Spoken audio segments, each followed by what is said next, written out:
یو حدیث کې راغلی دی چې قرآن مجید کې یو صورت ته 13 آیتونو 30 آیتونو یو صورت داسې دی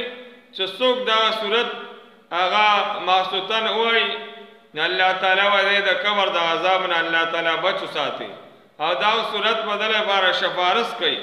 چې الله تعالی یا ما د قرآن نه وباسه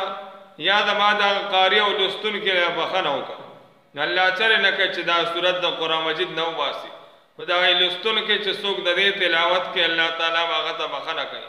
دې صورت ته سورت منجیه ویل شي د دې وجه نه یو ځای کې صحابه کرام دې رسو او یو خیمه ولګولای خوا کې आवाज راته دا غځاینا هغه چوکتل نو هغه د आवाज راته صحابه کرام نبی علیہ السلام ته خبر ورکړو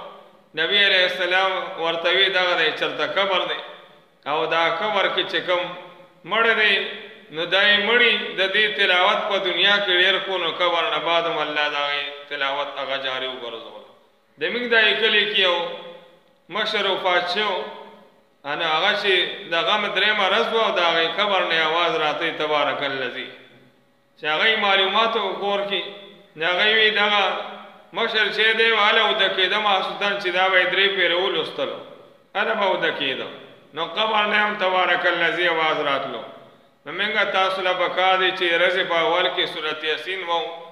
نورم د دې ډیر ذات فضائل لاغلي دي او دا شان ماخام مزنبات چې دي نو سورہ واقعه وو او ماستر مزنبات سورہ تبارک الذی الف لام میم سجده وو الله تعالی مال او تاسو له د دې تلاوت کولو توفیق